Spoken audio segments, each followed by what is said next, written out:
morning. Welcome to the 2015 Distinguished Burton Shaw Lecture. My name is Nancy Swanner, and as the Director of the School of Hospitality Business Management, it is my privilege to introduce our featured speaker and to provide a bit of history on the Burton Shaw Lecture Series. Before doing so, I would like to ask, as a courtesy to our speaker and to all the others, that you please silence your phones. Also, as another little housekeeping detail, at the end of the presentation today, Mr. Steigerwald will be entertaining some questions, but because we are transmitting out through the global campus system, we will have ambassadors on the side aisles with microphones, and we ask that you wait till you have a microphone in hand prior to asking your question. Otherwise, those that are out in a remote audience will not be able to hear.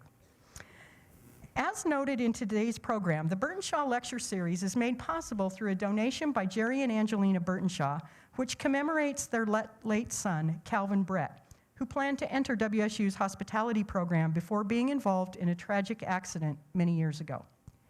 Each year since 1981, WSU's School of Hospitality Business Management, through the efforts of the Burton Shaws, has invited leaders in the field of hospitality to visit our campus and to deliver a lecture to our students, faculty, and the WSU community. Today's lecture is being video streamed live online. For Angelina, who was unfortunately unable to make the trip, and those Cougs who may be joining us from Caesar Ritz colleges in Switzerland, Vancouver, Everett, the global campus, and beyond, welcome. We're glad you're here. In addition to supporting the Burton Shaw Lecture Series, the Burton Shaws have been instrumental in helping to shape the WSU hospitality program throughout the years, with their vision, their leadership efforts, and through their very generous contributions to the school. Jerry Burton Shaw is a prominent and very successful graduate of our program. He has received numerous noteworthy honors and awards, including WSU's Alumni Achievement Award, induction into the College of Diplomates of the Educational Foundation of the National Restaurant Association, being named Hospitality Man of the Year by the Washington Restaurant Association, and most recently was given the Dean's Distinguished Leadership Award by WSU's Carson College of Business. The Burton Shaws are remarkable individuals who turned tremendous personal loss into the establishment of this wonderful lecture series that has significantly impacted students for over 30 years. Jerry, will you please stand and be recognized?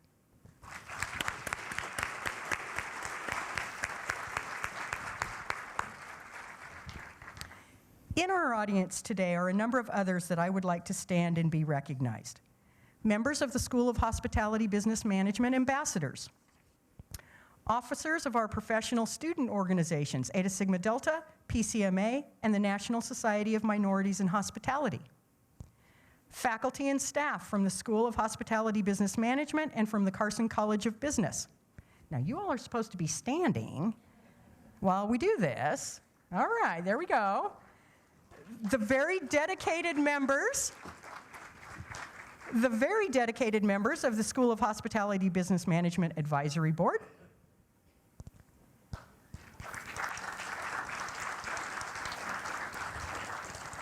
members of the Marriott family who are joining us today, the associates from the Marriott organization,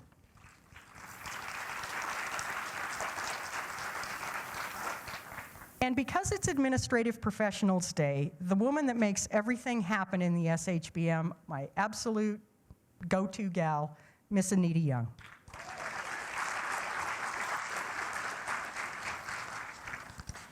It is now time for me to introduce today's keynote speaker.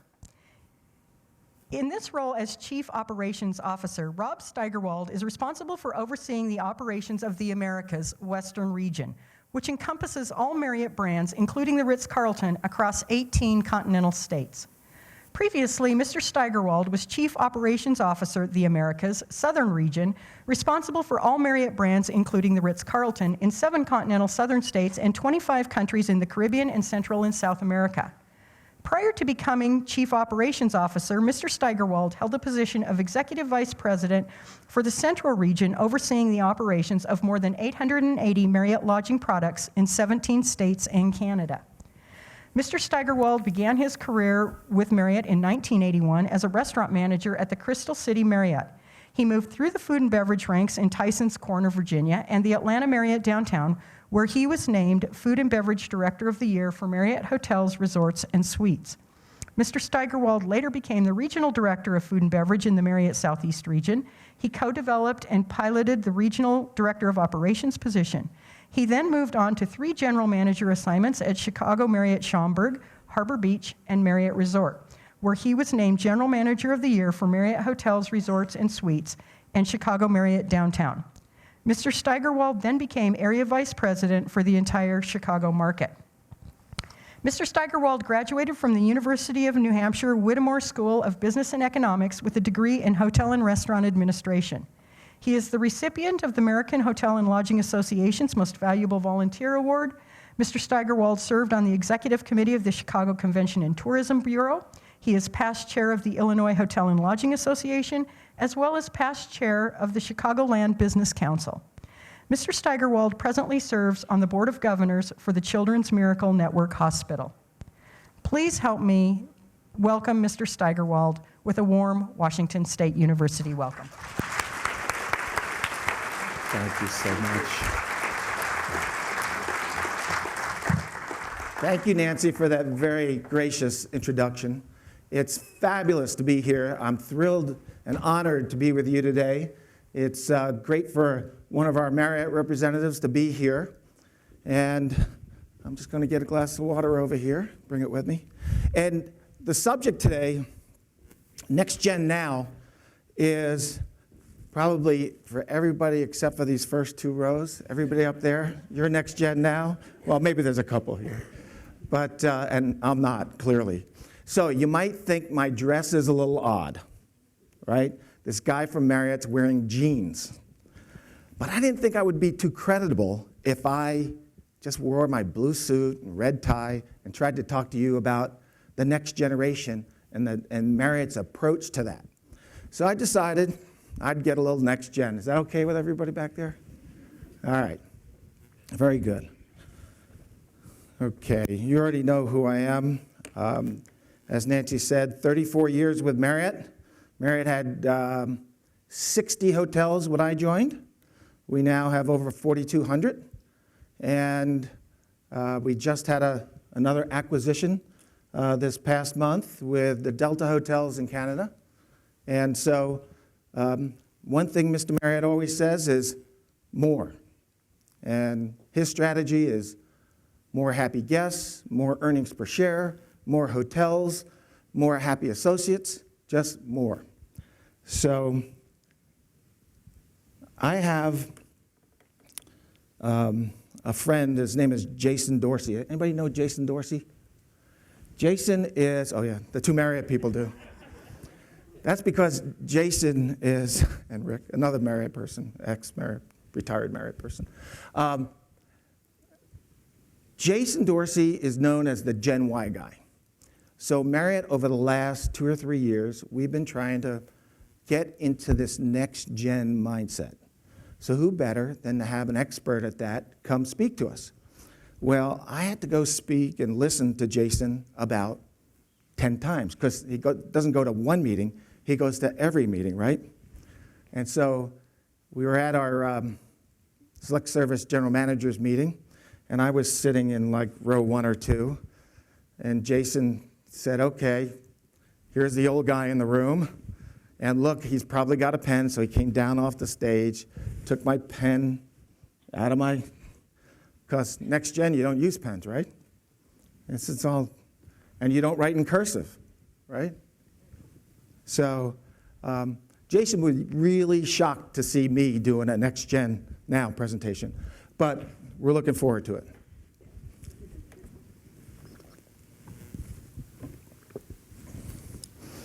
Go Cougs! I couldn't start with it, but I did have to put it right up front. So let's give a little context for this Next Gen Now idea. As you can see in this chart, Gen Y is coming. On the right-hand side, where they have boomers, I made them change this chart because they had pre-boomers and they had the dates, and they actually had my birth date and the pre-boomer, and I said I was not a pre-boomer. So I am a boomer.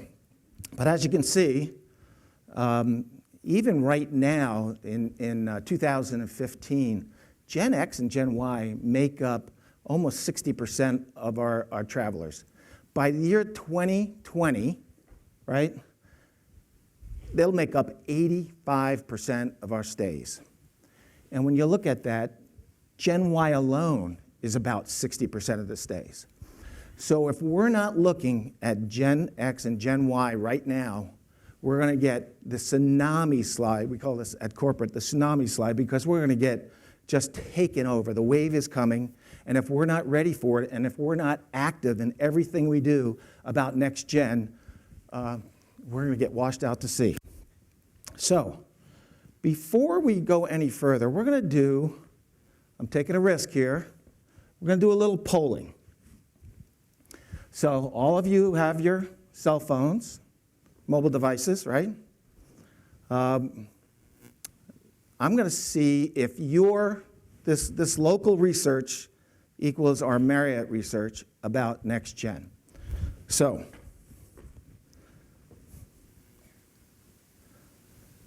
okay, so we're going to do a little example here. We're going to test it out. Now, some of you probably know this like the back of your hand, and some of you probably were not born when he played here and was the #1 draft choice, right? So, okay, so the poll is, what number did Drew Bledsoe proudly wear when he played as a Washington State Cougar? Okay, we got people responding already. So if you're online, you respond at pollev.com/Marriott West. If you're texting, text Marriott West to 22333. Once you join, then you move to A, B, C, or D. So let's go ahead. It's going to take about a minute for this to do, because we're doing this globally. So let's see.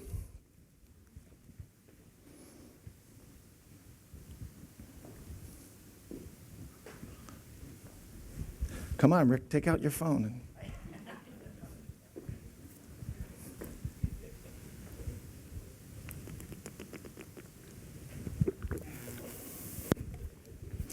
Okay, 12 looks like it's winning right now. Although 11's coming on.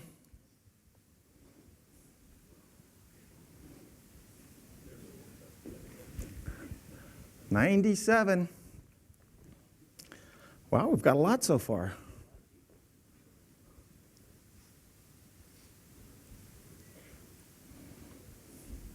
Oh, here comes 11.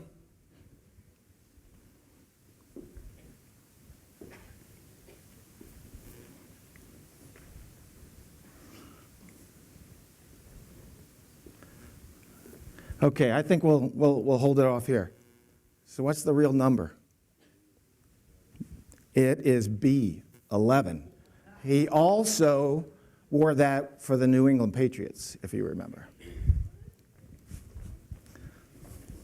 Okay, so 147, nice try. But B is the answer, 50 with 56 votes.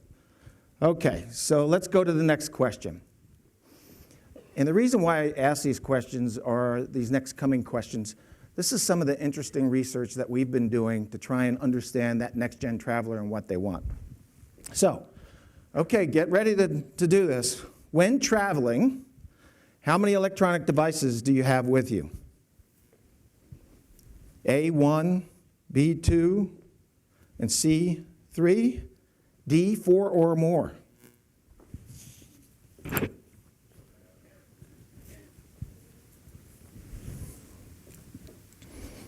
Okay, it'll take a minute or so. So nobody's traveling with one device, right?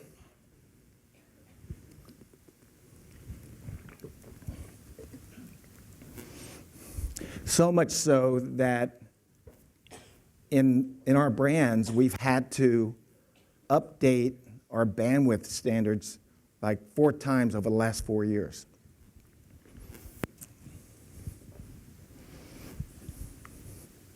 Okay, well, that's pretty good. So 190 of you travel with at least 2 devices, but 84 right now with 3. I travel with 3. I have my iPhone, my iPad. So Jason would be proud. I have them both right here. So if I need them, and then my laptop. Okay. So we'll compare that to what we found out with our research in a minute. Okay, if you are working or studying on a trip and you're in your room, okay, you're in the hotel room, where do you work and where do you sit? So at the desk is A, on the bed in the hotel room, B, on the couch in the hotel room, C, in the hotel lobby.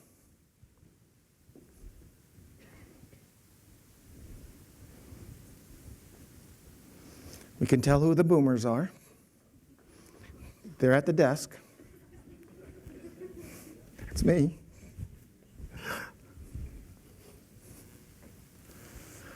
Very interesting. Okay.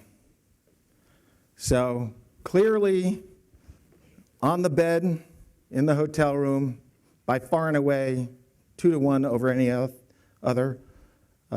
So you got to have flexibility. Okay, so let's go to the next one.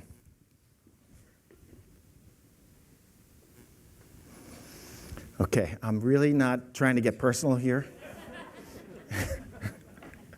Okay? But this is really important. It may be one of the most important things we need to know. So, do you take a shower or a bath when you're traveling in a hotel room? Shower A, bath B, C depends on my mood, D not at all. No. Okay.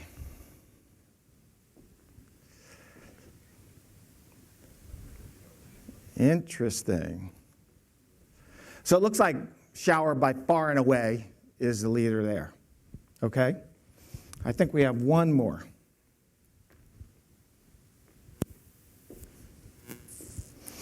Okay, let's say you're on a trip and it's for 1 or 2 nights and it's not an extended stay hotel like the beautiful Residence Inn we have right here in Pullman that I stayed at last night, which was absolutely fabulous.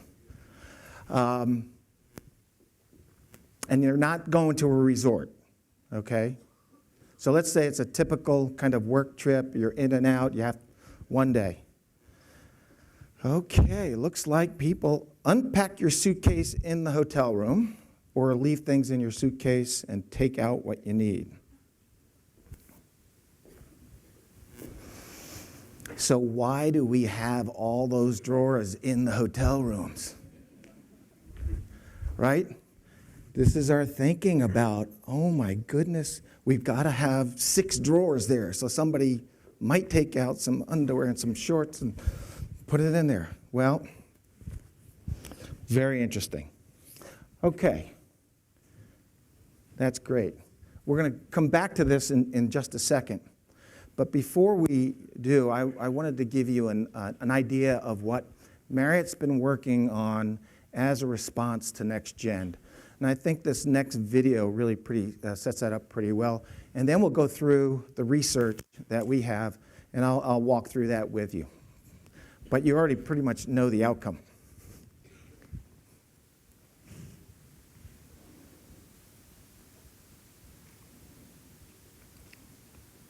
Year-old brand to meet the needs of a whole new generation of traveler by disrupting the category and reinventing everything. Hire a new ad agency, a really good one. Launch an integrated campaign across 5 continents in 8 languages. Create a new logo, a new look, a new attitude. And make the highest performing Marriott commercial ever. Time to celebrate? Not yet. Launch a website where millennials share their own travel innovations. Get over 700 ideas from 47 states in just 90 days. Focus, focus, reinvent your social strategy. Add 1 million Facebook fans in less than 9 months. Achieve the highest customer engagement in the category. Satisfied? No. Get over 1.3 billion social media impressions, 1.5 billion PR impressions in 4 months. Does success go to your head? No, because you're too busy reinventing customer service. Go from serving to hosting brilliantly. Launch a new hosting program worldwide. Train 12,000 managers around the world in 3 weeks. Have them turn 100,000 associates into hosts. Make this guest feel like this. Oh yeah, and make sure you reinvent technology. These new travelers love this, but hate that. Revolutionize the mobile check-in. Launch it at 329 properties in 1 day. Become the #1 travel app on iTunes. Have 4 out of 5 guests recommend Marriott based on their check-in experience. The 5th dude, he was too busy taking selfies. Reinvent the workspace. Make it easier for guests to book meetings and manage them with a touch of a button. Put the app in 88% of hotels by the end of 2013, and we're talking this year, people. Okay, now what? I have an idea. Reinvent the lobby. Mix business with pleasure and call it the Great Room. Because why? Because it's pretty great. Put it in 70% of properties across the globe. Watch guest satisfaction and food and drink sales soar. Can you say martini? I can. Kick things upstairs. Rethink the guest room. Work with leading luxury brands to upgrade amenities. Make things swanky as hell. Collaborate with owners, franchisees, and over 6,500 guests. They want a more versatile desk, they say. Okay, we'll partner with RISD and create one. Think about what's next. Turn a hotel in Charlotte into a center of innovation so we can keep innovating. Okay, take a look around. Discover that by changing everything, you've moved from a hotel brand of today to a travel brand of tomorrow, who helps the new generation of traveler travel brilliantly. Okay, hold the applause, Kimosabi. We're just getting started. Whew. Been working hard. Okay, so we are reinventing everything with this next-gen mindset. In our 4 key strategic priorities, we have 3, and then the 4th one is really to make sure everything we do in any brand throughout our company has this next-gen mindset in it. So as we go through the presentation, we'll be talking about that in room design. We'll talk about Marriott Rewards and what we have there. We'll talk about it in all the different brands in our strategy of bringing different brands into our collection of Marriott brands. So let's move on. Okay, so here's the research. As you know, guests take showers.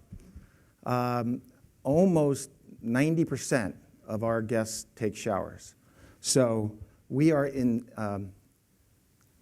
reinventing our shower with a new standard of a shower, a rainhead shower, plus a wand, because including new steps and a step-in shower. It's probably one of the most important features that we have. Included in that is a bench with plenty of space, a luxurious and indulgent experience. So, guests take showers. You already know guests don't unpack, right? So, guests don't unpack. Actually, this crowd was even more, but 2/3 of our guests don't unpack, with the exception of resort and long-term stays, as I mentioned. And most of ours do not use the drawers because, 1, they're afraid of losing something, or 2, they're afraid that maybe it's not just clean. Our extended closet solution will provide an ability for you to actually live out of your suitcase, and we'll get to a few examples of that in a second. Guests are enabled by their technology. About 80% of our guests have 3 devices that they travel with. So as I said, mentioning bandwidth, and it's not only just bandwidth, but now it's going to a new television and being able to stream from your device onto your television, or through Bluetooth, taking your music that either you may have on your iPhone or your iPad, putting that, maybe you have Pandora or one of the others, and having that play through our TVs. This is all happening, and we're all moving forward with it. Okay. What do you think? That's the new room. No. This is our old room. This is our old room. So pretty gold. Bathroom doesn't have a lot of light. Pretty institutional. At one point in time, we thought this looked pretty good. But let's fast forward. A little different. So you can see on the upper right-hand side of this picture, we have the extended closet. So it's an open closet, but it has an area for your suitcase, so you can work in and out of it. On the top left, the TVs, most TVs are going up on the wall to give us more space in the room. You'll see a comfortable seating area. Although some like to work from their seating area, many of you out there, next gen, want to work from your bed. Believe it or not, carrying my iPad around, watching a little news in the morning, getting that iPad out there, I'm doing it as well. And then you can see the clean lines on the bottom left of the new room, and there's a couch in there, plus an area to also put a second suitcase. And then on the right-hand side, let's look at that bathroom there versus the other bathroom. Okay, see that bathroom on the right? Okay, so you see this sophisticated, stylish, well-lit bathroom. And that's where everything is going. So that's Charlotte. That's the one that we bought the hotel and are transforming everything in it so we can innovate. Chicago Marriott Downtown. There's a couple of features here that I'd like to just point out. If you look at the headboard wall, you're going to see some art, an art wall, we call it. And that art wall is really for us. In the old days, Marriott was comfortable, and we wanted everybody to look alike, so they were familiar. Today, we want every room to have its own sense of place. So when you're in Chicago, it feels like Chicago. When you're in Pullman, it feels like Pullman. When you're in Seattle, it feels like Seattle. Portland, I don't have a picture of it, but Portland, the art wall has a lot to do with bicycles, right? So big biking community there. So a good sense of place. Bethesda, again, you see the beautiful shower. The one thing that's different in this, besides the art wall that looks like the state of Maryland, you see the vinyl flooring that looks like a wood plank. And that gives a nice, clean, in our research, it was a home run. Actually, we put this into a test room at the Portland Waterfront Marriott. We had 12 meeting planners from Nike come in, and we had one room with carpeting and one room with the vinyl, looks like hardwood flooring. And they just said, this is game-changing, game-changing. So where we can, because in some locales, I mean, if you're in Minneapolis and it's 30 below, maybe you don't want that kind of flooring. But where we can, we'd love to have this look. And then the Atlanta Marriott Marquis, 1,600-room hotel in downtown Atlanta. You can see that spacious look and the ability for somebody to work, whether it's in bed, at that couch.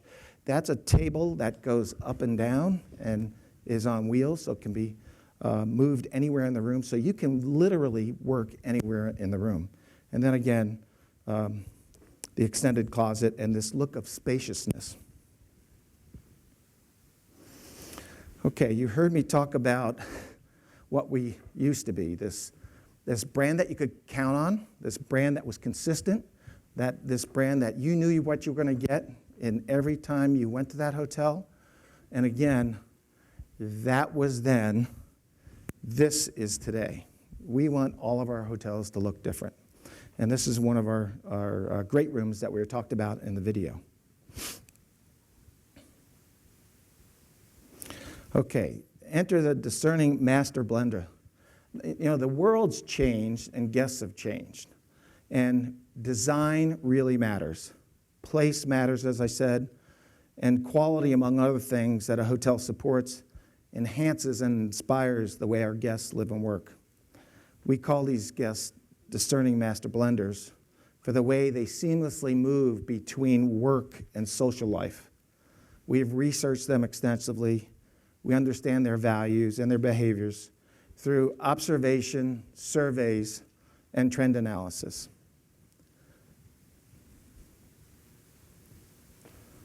Guests want a feeling of spaciousness. So we took away all those in the room, all those drawers, and tried to get them out of there so that we open up the room. Now, you know, in the hotel business, the assets cost a lot, right? As well as the labor costs a lot.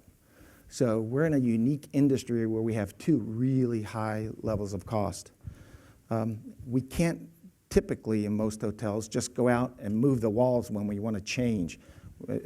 We may, in certain times, add a few rooms if we can, or take away a few rooms to make them a little bit larger, but in general, we can't make a 400-room, a 200-room hotel because it's just not economically viable. So how do we make this feel spacious? And again, taking and putting that couch out along the window, taking that extended closet, taking out the closet really helps this idea. When you walk into the room, there's spaciousness. So guests really like this. Okay, so that's more about the Marriott brand so far. So now I'm going to talk about our strategy of really being in the lifestyle part of the business. And we have 4 brands that are really dedicated. Some in the Ritz-Carlton would like to say they're in the lifestyle as well, and so they play in that area, but they also play heavily in the business travel area. So I picked these 4 brands out. 2 of them we acquired, and 2 of them we developed. So let's first go to Renaissance Hotels, which we acquired and then changed. So Renaissance Hotels. Renaissance exists to feed your curiosity, your unexpected discovery, so you can live life to discover. That's the real purpose.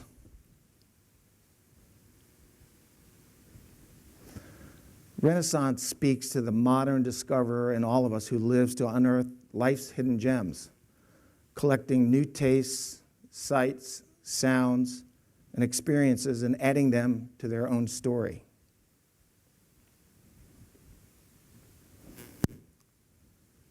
Our target guest is the discoverer.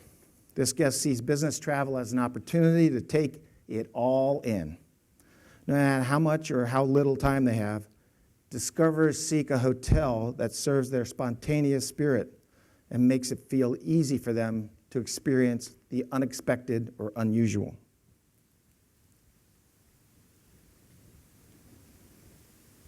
So we'll watch this video about Renaissance.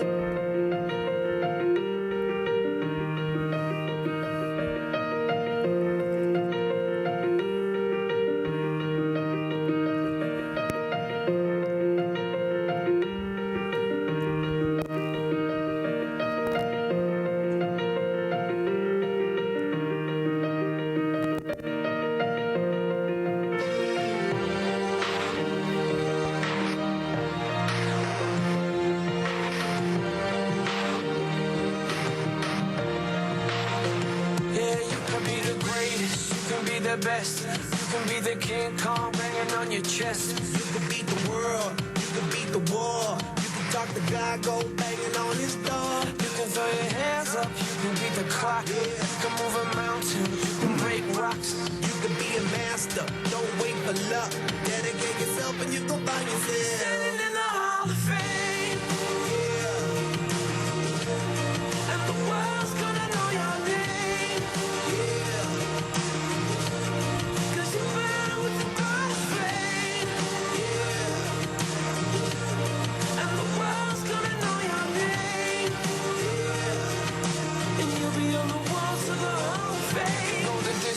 You can run the mile, you can walk straight through hell with a smile. You could be the hero, you can get the gold. Breaking over, make a sleep, I'll never could be broke. Yeah, do it for your people, do it for your pride. You ain't never gonna know if you never even try. Do it for your country, do it for your name. Cause there's gonna be a day when you're standing in the Hall of Fame.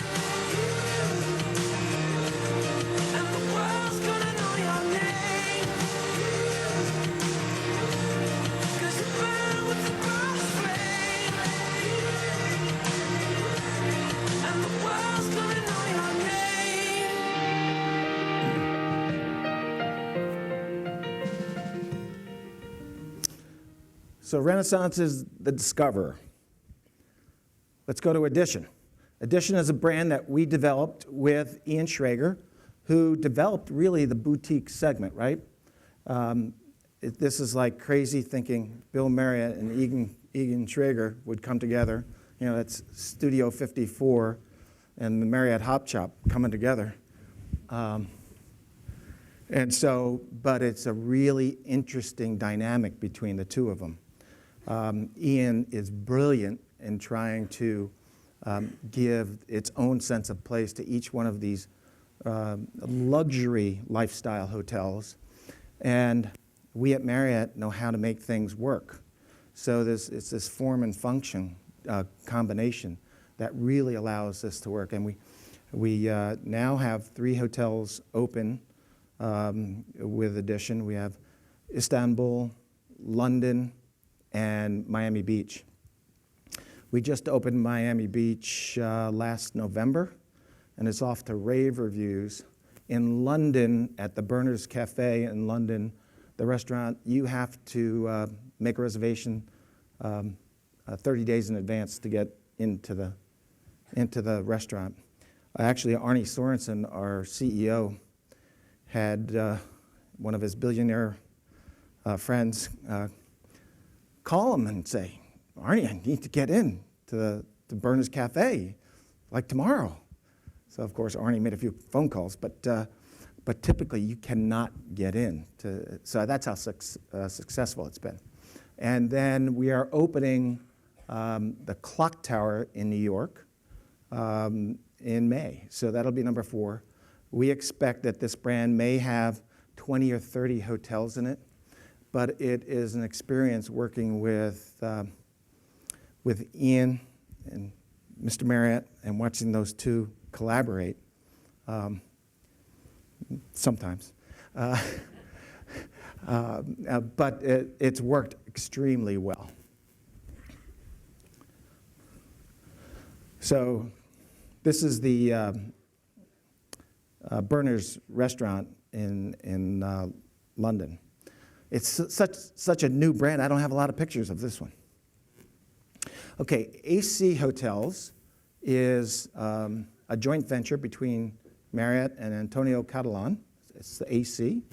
It's a brand that was in Spain and in Italy, mostly. We are bringing it to the United States, and it's very quickly developing throughout the U.S. The first one was in New Orleans, and this brand is about that guest who knows service but doesn't want to pay for anything superfluous. They know what they want. It's a curated brand, so it's very stylish and sophisticated, yet they don't need all the service that you might want at an Edition hotel. So it's elevated by design, purposeful design that improves our lives. We carefully curate things that you need, edit out what you don't. And so this is, it's our target guest is the curator who lives for what's next. They are the entrepreneurial and independent and have a clear vision for their life and are always working to make that vision a reality. So you can see really the clean lines here versus some of the others. Okay, this is a brand we're really excited about. We opened our first Moxy Hotel in Milan. This is an economy lifestyle hotel, and this is a partnership between the IKEA company and Marriott. So they are very into very cool, hip, and strategically small, I would say, design, purposeful though. And our first Moxy has just gone off the charts. We are developing a 600-room Moxy in New York City, which doesn't need any more supply right now. But we'll talk about Moxy here. Moxy guest is confident and self-aware, well-versed in how to travel in today's tech-enabled world. They appreciate the idea of hospitality over service. They want to be welcomed and to help themselves. They realize that self-service is the best service. They are value conscious, yet expect a lot. They choose a brand that personally resonates with them, fun and youthful, in spirit, fashion, travel, and a fashion-forward design. And ahead of the curve in technology, one that allows them to move through the world without borders. So in just a year, Moxie's become a very strong, powerful brand with its own strategy, positioning, core values, and execution points. We took special care in crafting a brand to target next gen and all their differences. Their tribe of the individual is independent yet connected, and they expect seamless service on a budget. So let's see about Moxie.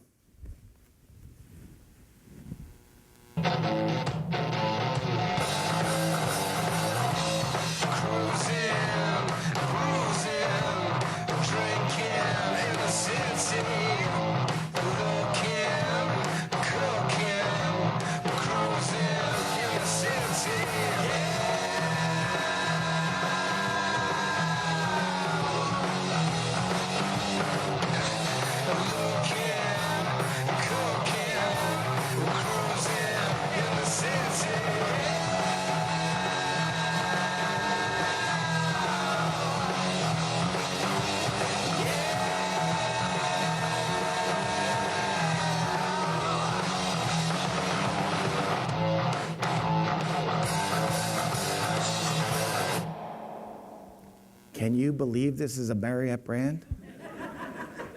I've worked for Marriott for almost 34 years. I can't believe it. It is incredible. What a difference. You remember that Portland bedroom, right? That's a little bit different from that Moxie video. And, I know you really wanted Mr. Marriott to be here and to give this talk, but I figured I'd let you him show you what he's doing about Moxie.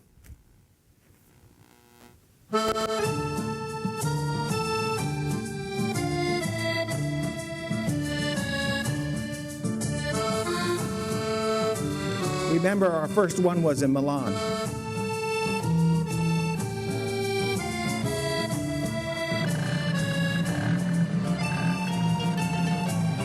Take me to the Moxie. Ciao, andiamo.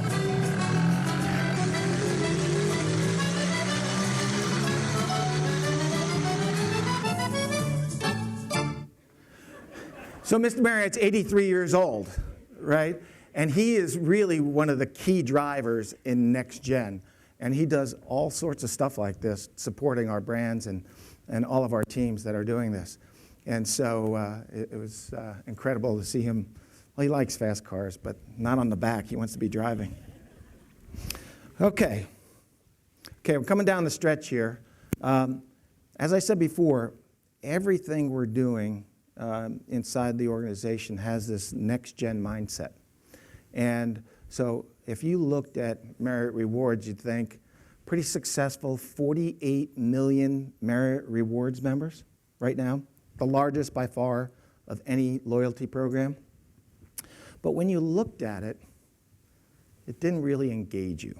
And so we totally redesigned Marriott Rewards, and it now looks quite different, including things like, and so when we talked to Next Gen, you want flexibility, they wanted to be recognized now. They don't want to have to wait for 100,000 points to be able to use them.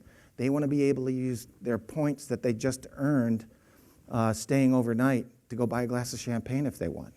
I see heads shaking out there. Yeah.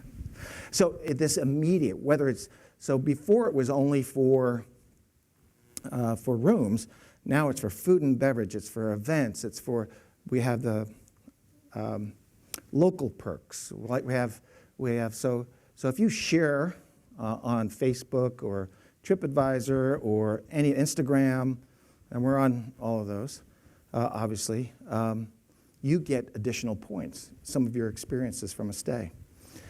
You'll get flash perks. You'll get flash perks to have, we may say, we have 10 tickets to the Grammy Awards. And we may just put that out there on Merit Rewards and say, have an auction for those Grammy tickets. Or it might be the American Academy of Country Music Awards. Or it might be a hotel offer that we have 10 rooms at the Ritz-Carlton San Francisco for $250. That might sound like a lot, but these days in San Francisco, that's quite a discount. And as soon as they sell out, they're done. But we also have flash perks. So we know when you're walking in, because we have your Merit Reward number, and everybody's got cookies on everything here. So we know when you walk in, and we know that you like Starbucks because last time you were with us, you had a Starbucks. The last time you're at one of our hotels, all of a sudden you might get a flash perk where you're getting 20% off or a free drink at one of our Starbucks. So we are working all through this to incorporate all the next-gen mindset that we have and everything else into Merit Rewards.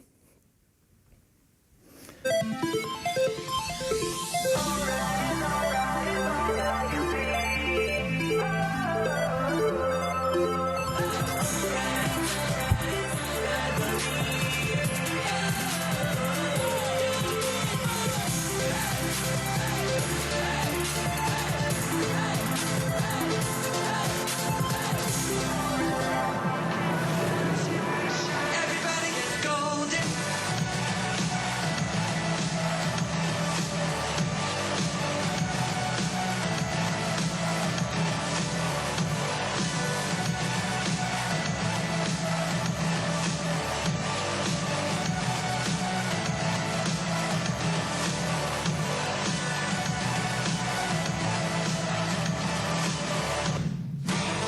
Now it's as good as it can get. This isn't over yet. Everybody get golden.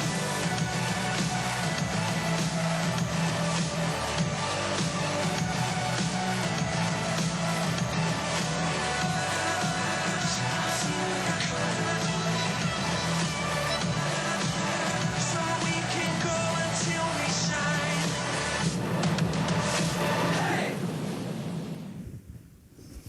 Well, I wouldn't want to be that person jumping off into that. But that's, again, the whole look and feel of for Next Gen.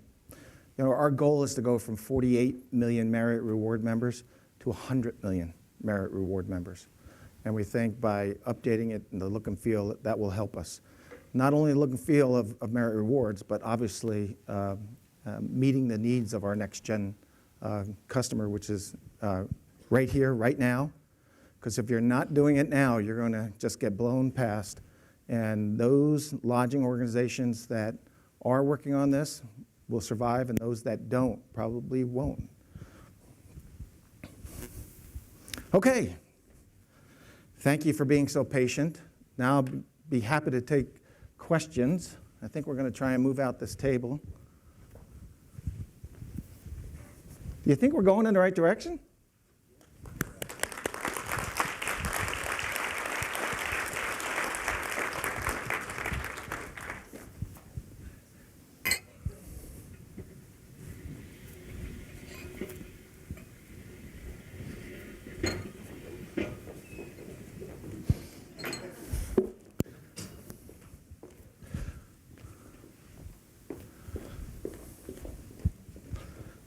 Great, thank you. Okay.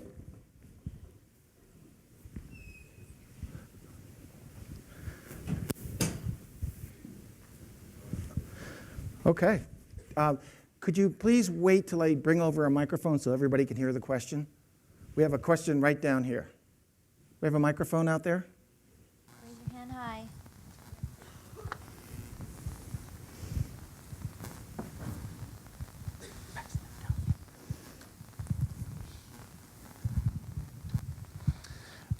By way of background, I'm an ex-Starwood person, and I know Bill Marriott very well. I want to go on record. I think for an 83-year-old man to be that visionary is absolutely extraordinary.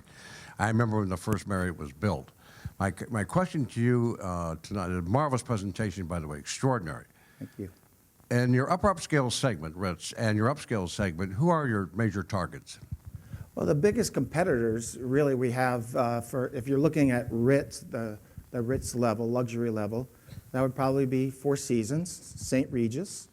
I would say there's a blend there of W goes in that space as well, and so it all depends, I think, on the purpose of the visit, right? So clearly, what Starwood had done with both Westin and W really showed us that we couldn't stay in our own design and still be successful. So, no, you got to learn from your competitors. If you don't, there you go. Okay, there's another question here.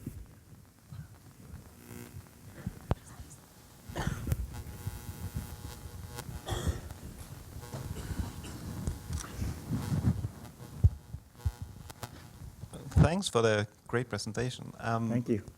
My question is, how do you get the next generation to book on your websites? I mean, with the consolidation in online travel agencies, Booking.com bought by Priceline, Priceline just bought Rocket Miles, they're gonna cut, I guess, into your reward system. How do you try to get the next generation to book on your websites? Free Wi-Fi.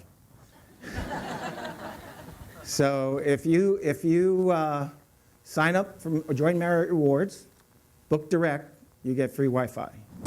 If you don't, you don't. So that is one of the strategies. Clearly, intermediation is an issue for not only our company, but the industry. I was in DC yesterday talking about this exact thing, and it's like wrestling with an 800-pound gorilla between Expedia and Orbitz and Booking.com, and so it's a very challenging situation for us because it's only growing. And NextGen has a 2-to-1 preference of booking through OTAs versus our website, let's say. So we've got to get Marriott.com, which actually is the number 7 retail app in the world as far as volume. We have to get NextGen to use that. So, but we've got to have product for them to want to go to use it, right? So it's not just one product-driven strategy. There's a whole strategy throughout. Okay, thanks.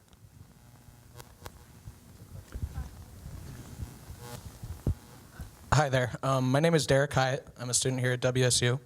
I'm currently working on a website with 4 other students here at Washington State University. We're making an experience-based travel website. Our research indicates that 50% of millennials do not know their destination prior to traveling. Have you at Marriott done anything to address this demographic? Well, I didn't know that stat, so thanks for letting me know that.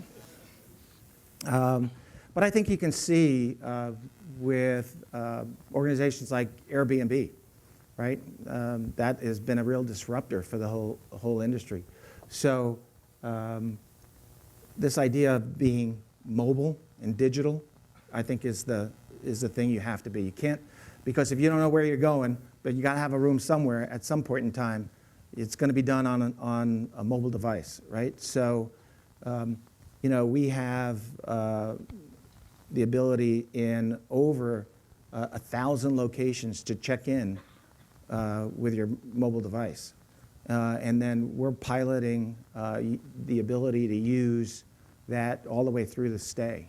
So I'd say in the next couple of years, you're going to see that you're going to be able to pick a room on your mobile app. You're going to be able to, you'll be able to upgrade or change rooms. Or you'll be able to do everything with your mobile device.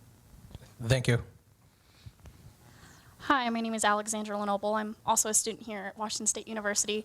I was just wondering for the next generation, I know a lot of it is cost efficiency and all of that for everyone traveling especially, and then paying for a hotel or wherever they're going.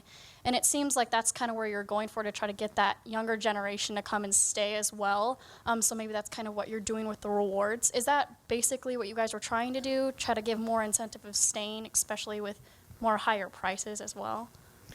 Well, First of all, I think you got to take a look at, like, right now. InStar just came out with their numbers for March. March, on a rolling 12 basis, the highest occupancies and the highest average rates record for the trailing 12. So the business today it's never been better.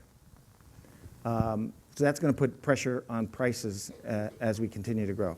The issue is, I think, some of the full-service product out there has not been reinvented and reinvested in.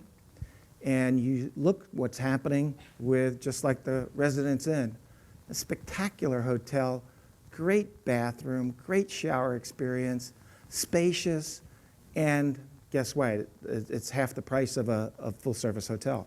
So to be able to get people even more to come to that and trade up to that full-service experience, our owners are going to have to reinvest, and at a certain level, because the select service, extended stay, modern essential, or that mid-scale is bumping up right against the full service.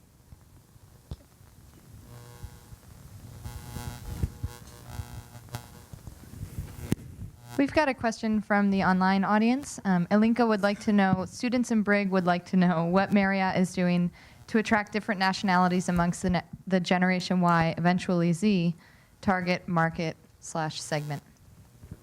So as far as being Marriott associates or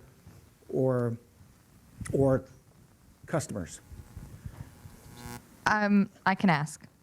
If you look at what we're doing with our travel campaigns, Travel Brilliantly, Love Travels, we don't want to exclude anybody. We want to include everyone in coming to stay with us. So, we've been recognized by all different organizations as far as being open and promoting a very diverse and inclusive travel experience.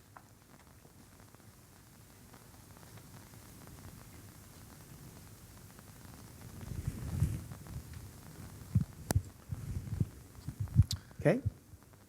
Rob, good morning. Somebody else? Hey, quick question for you regarding brands. When I was with Marriott, I spent 10 years with Marriott. There was maybe 10 brands. That was just a couple years ago. And today there's 327 brands. And we keep bifurcating the main brands, the Starwoods, the Hiltons, the Marriotts. And I think Marriott now has 18 brands. Are we confusing consumers? And do you think there'll be consolidation at some point? I mean, Moxie's very dedicated to a specific millennial, but you got full-service Marriotts. Are we eating into those, their penetration? Of course, with a company that has 19 brands, we say no. But the fact is that we're trying, as long as we don't homogenize the product, we really have to differentiate it and be very specific about who our target is. I think that the more brands, the better. But it's when we start looking at brands, and if you take a look, whether it's the public REITs that own multiple brands, right? So they may own a Marriott, a Westin, a Hilton, and a Hyatt, right? And then when they go renovate, if they renovate to save costs and use the same identical room product, not good, right? Because you don't know where you are confusing guests. So one of the reasons that we're trying to do that Marriott room is to get very differentiated. But I think as long as you differentiate like that, and the Moxie room, literally, we were at the Alice Lodging Conference in Los Angeles, and the Moxie room was in a shipping container. It was the size of a shipping container. But with a great bathroom, but a desk that literally you hung up on some pegs. So a tiny room, but most of the people that are going to a Moxie aren't going to spend a lot of time in their room. They want to spend their time out and about. So it's a question we get all the time, especially from owners, about do we have enough or too many brands. I would also say this. I think, we just acquired Delta Hotels in Canada. A year before it was Protea in South Africa. I think from our perspective, that strategic addition of a brand is more giving us distribution in an area where we may not have that. So. You focused on the business traveler. What about resorts in terms of the Generation X and their outlook and what they want in resorts specifically? Because you have a lot of resorts.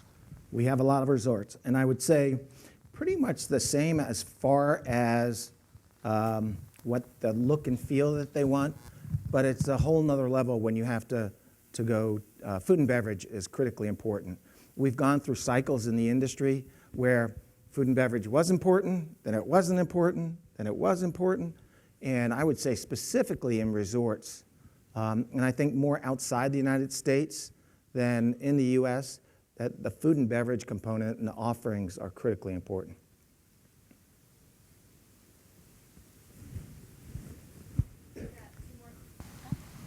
We've got 2 more questions from the online audience.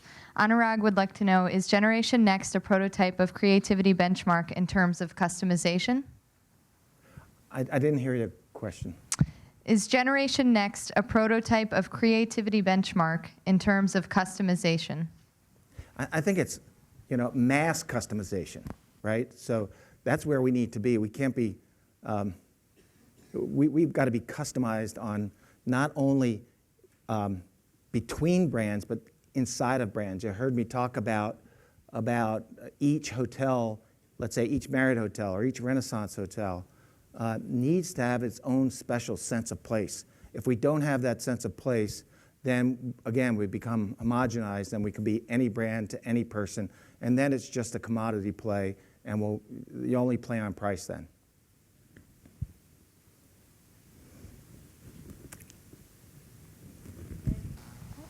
Another question from Ritz Colleges. In which markets or locations do you see the biggest growth in Marriott's future portfolio? Well, 82% of our revenues come from the U.S. I would say that will continue because our select service, extended stay, and some of these new brands are the fastest growing. But we are growing extremely fast in Asia Pacific, in South America and Caribbean, Latin America. We've grown from 45 hotels to 125 hotels in the Caribbean, Latin America over the last 3 years. With the acquisition in Canada, we'll have about 125 hotels as well there.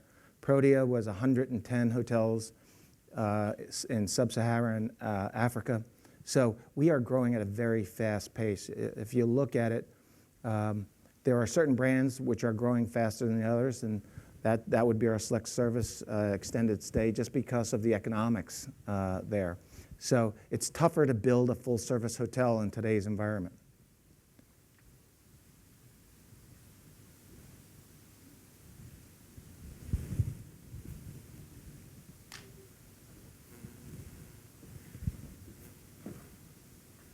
Any other last minute questions? Yeah, we got one right here. Oh, sorry.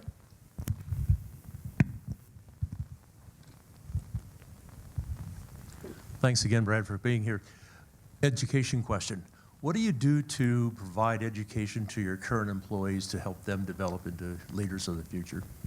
Well, with Marriott, we have incredible learning opportunities. We require 40 hours of training of every associate every year.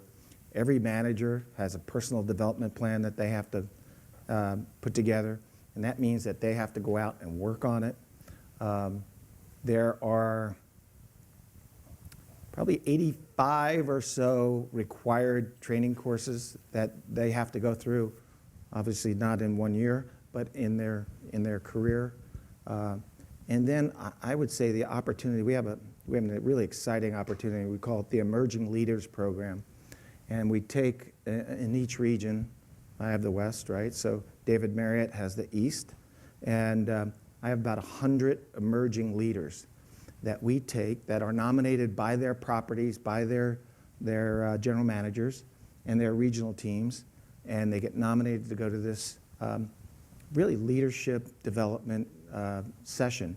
And so it allows them to have some education, but it also allows them to network with each other and network with senior leaders so that they can ask those questions that maybe they wouldn't ask in a larger group.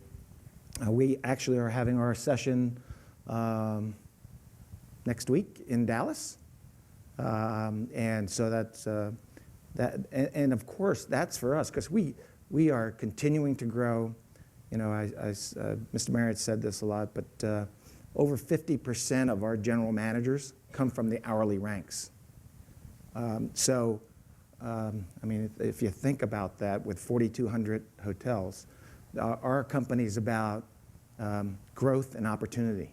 And when you look and you talk to Mr. Marriott, of course he likes earnings per share, but what he likes more, and the gleam in his eye, is when he's talking to somebody that started out as a PBX operator at a Residence Inn, and 10 years later is the general manager of a 1,600-room hotel. And you can't do that without helping to provide opportunity, education, training, and I am very, very proud of our company and our efforts around that. Of course, there are other, I can't go down, I mean, in some disciplines we do MBAs, and we have tuition assistance. We have a lot of different programs that we offer out there, but the internal training that we do is incredible. We've got another excuse me, question from the chat box. Generation Next favors equality and diversity. How is Marriott marketing to GLBT audience? Actually, we just won an award. That was all about our Love Travels campaign. And so we got an award from that community for doing that. I wish I would have brought that with me. But we were the only lodging company to get an award. Hotel is? I have 4 kids. I don't know, some days each one of them are my favorites. When you look at I think it all depends on your purpose. What are you going to the hotel for?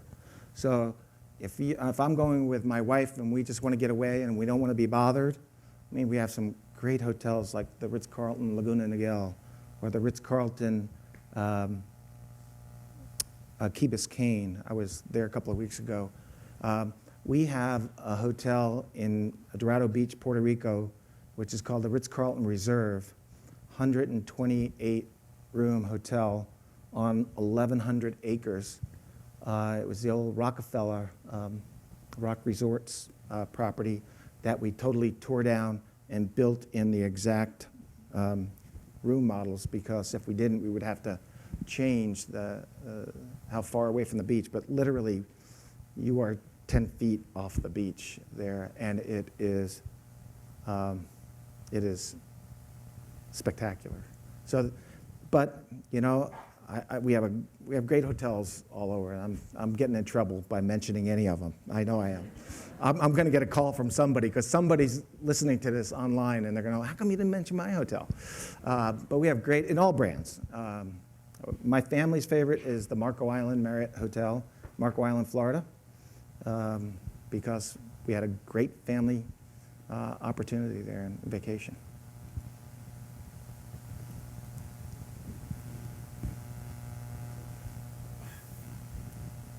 You have a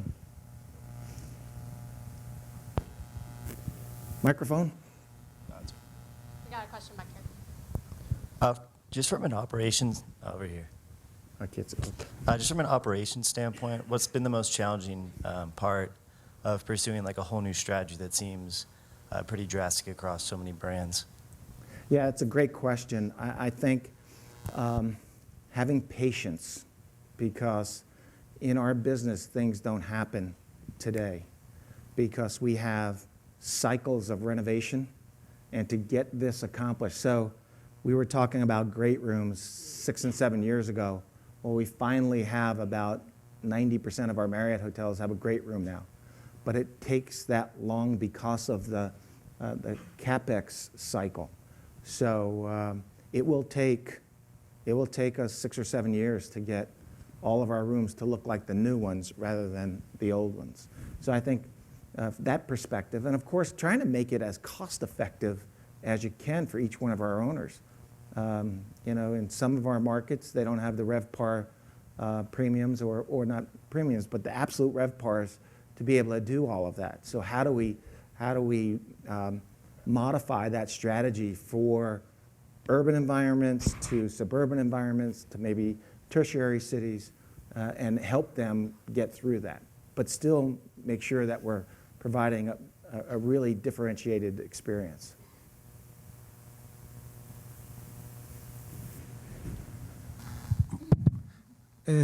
Thank you for coming to Pullman and giving us this great speech. As you stated, the market is changing. And what are the implications of those changes for schools like School of Hospitality Business Management here or our current students? Well, I think what you're doing is fabulous. I was talking to Nancy before, and having this really kind of global approach to it. I mean, when you look at 100 million Chinese traveling out of China, you have to be a global organization, and you have to think globally and act locally, right? So how do you act locally to impact that? And so, but I think being in Switzerland and your approach to getting not just on campus but off campus is a direction that a lot of other programs probably should follow, including mine at the University of New Hampshire, of which I'm on the advisory board, so I'm going to be stealing shamelessly.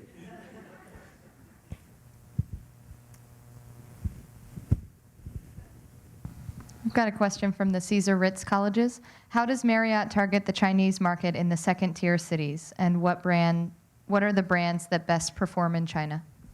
I think our fastest growing brands are JW Marriott and the Ritz-Carlton, but we also have Marriott that's growing extremely fast as well.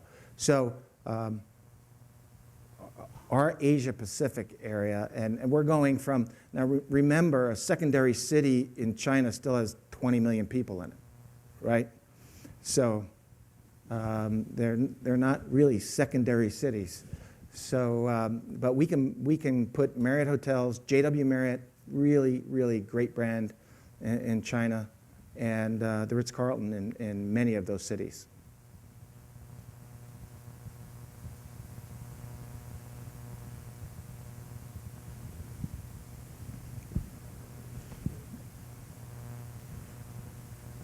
Got one more question over there? Hello. All right. So it's hard for people to adapt to change. So how do you motivate your associates with all the changes that Marriott goes through?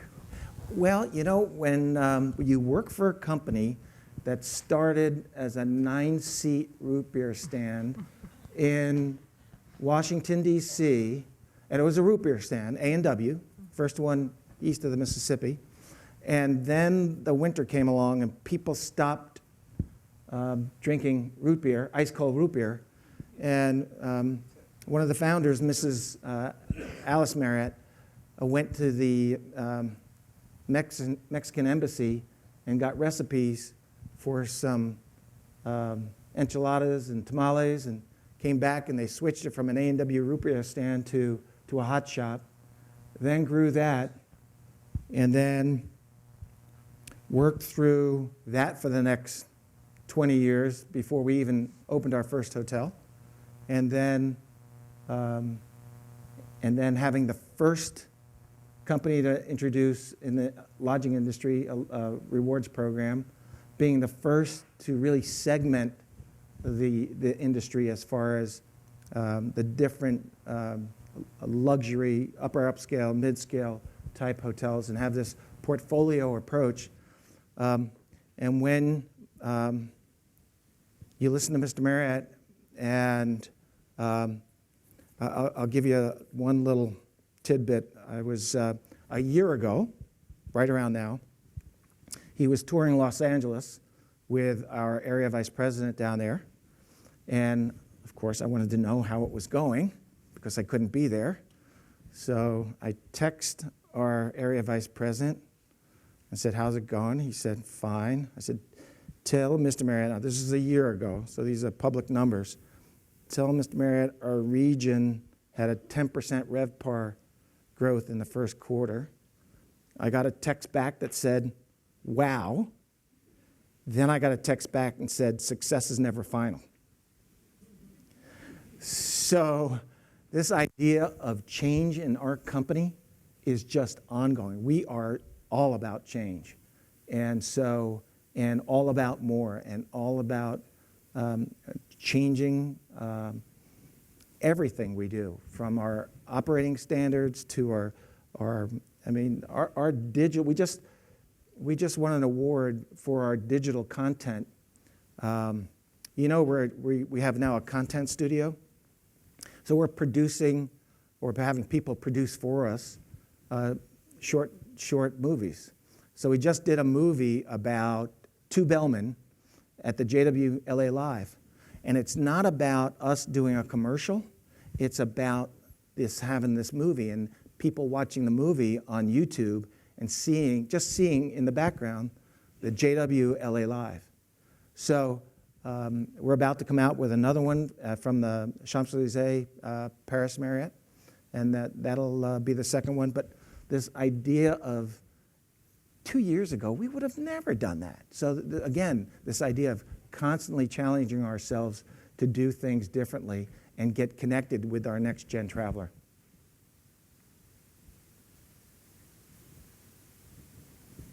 One more question?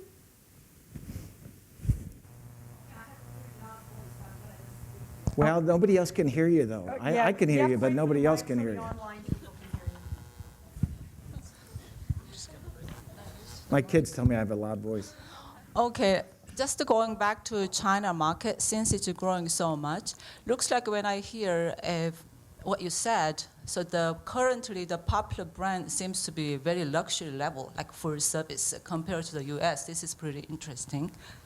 So eventually, but maybe the China, I'm feeling still the visa and everything is pretty difficult and strict, but as it opens, maybe more Westerners gonna go to the China.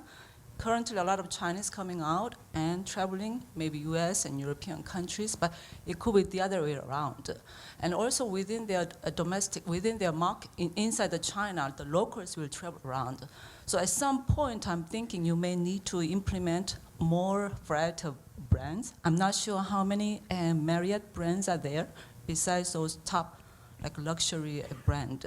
So do you think at some point you're gonna open more brand there, or is it just too early, or what is the plan? I don't have the exact plan because I'm not in charge of China. Oh. But with that being said, I think you're going to continue to see us develop all of our products that we can in China. So you will see Courtyards in China. You'll probably see Residence Inns in China. We are developing Fairfield Inns, for example, in India, Fairfield Inns in Brazil. We are taking all of our brands globally. So you will, but there's been such a demand for our full service and luxury products from people that want to own them, right? So we don't use our money to build them. So if somebody comes to us and says they want to build a JW Marriott in an area where we don't have another JW Marriott, we say, let's go. Does that make sense? Yes.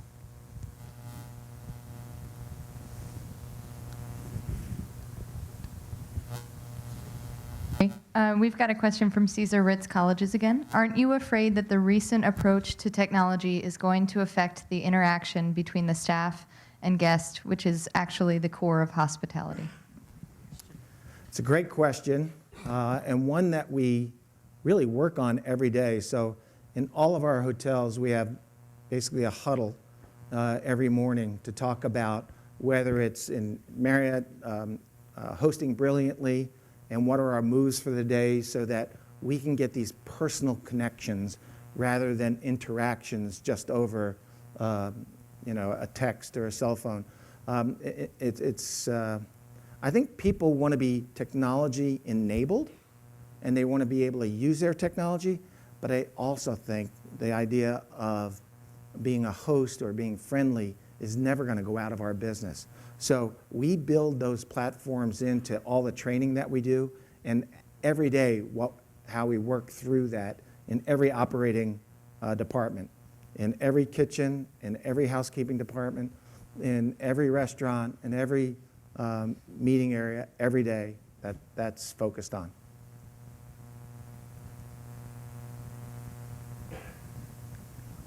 Great, well, thank you very, very much. You've been a wonderful crowd. Great questions. Truly appreciate it. Thank you. Rob, thank you very much. It was wonderful. I loved the interactive piece of what you did, engaging the students in the audience. I thought that was wonderful. On behalf of the Burton Shaws and the School of Hospitality Business Management, the Carson College of Business at Washington State University, thank you, and we have this for you. Oh, isn't that nice? Thank you very much. Thank you, Nancy. Thank you. Very nice, thank you. For the students who are left